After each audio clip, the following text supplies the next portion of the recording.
Habib Bahar yang kembali jadi tersangka, dan Rizik yang akan disambut khusus. Ditulis oleh XRD, dilansir dari sewur.com. Nasib sial kembali menghampiri Habib Bahar bin Smith. Habib Bahar saat ini tengah mendekam di lapas Gunung Sindur. Dia masuk bui akibat menganiaya dua remaja. Bahar divonis hukuman 3 tahun penjara. Waktu itu dia sempat bebas bersyarat, akan tetapi akhirnya ditahan kembali. Sebelum bebas ada syarat dan komitmen yang harus dipatuhi terpidana selama menjalani program asimilasi. Akan tetapi dilanggar, yaitu memberikan ceramah bernada provokatif serta menyebarkan rasa permusuhan dan kebencian pada pemerintah. Dia juga tidak mematuhi PSBB karena mengumpulkan banyak orang dalam kegiatan ceramahnya. Dan ketika dibawa kembali ke lapas Gunung Sindur, para simpatisan dan pendukung Habib Bahar melakukan gangguan keamanan dan ketertiban saat menggeruduk lapas, sehingga dia dipindahkan ke lapas Nusa Kambangan untuk sementara waktu. Setelah beberapa waktu, dia kembali dipindahkan ke lapas Gunung Sindur untuk menjalani sisa hukumannya. Akan tetapi, ternyata dia kembali terjerat kasus dugaan penganiayaan. Dia ditetapkan sebagai tersangka oleh Polda Jabar berkaitan perkara tersebut. Kasus dugaan penganiayaan tersebut dilaporkan oleh seseorang bernama Andriansah pada 2018 ke Polda Jabar.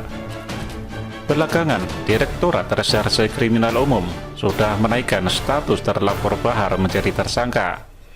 Lucu, masih jadi narapidana, ada kasus lain yang membuatnya jadi tersangka.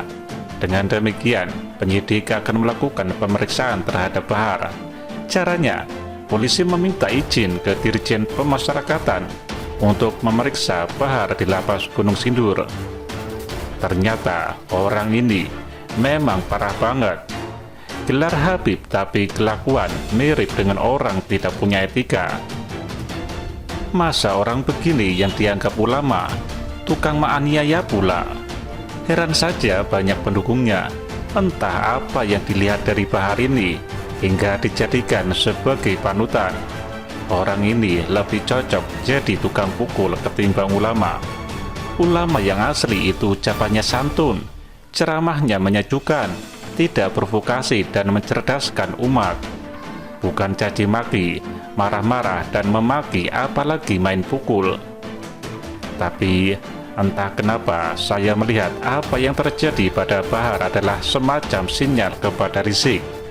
Rizik sendiri masih ada kasus yang menunggunya di Indonesia. Kalau Bahar bisa seperti sekarang, Rizik juga pasti bisa, karena kasusnya banyak. Takutnya dia pulang bukan disambut oleh pendukungnya, tapi disambut kepolisian dan diantar untuk diinterogasi soal kasusnya. Malu banget kalau sampai itu terjadi, malu tiada tara. Dulu Rizik mau pulang tapi seringkali batal, mungkin karena takut dengan kasus yang menimpanya, hingga akhirnya overstay. Sekarang hanya ada dua kemungkinan yang menghalanginya pulang. Pertama, overstay dan dicekal. Kalaupun pencekalannya selesai, masih ada kasus hukum yang menunggu.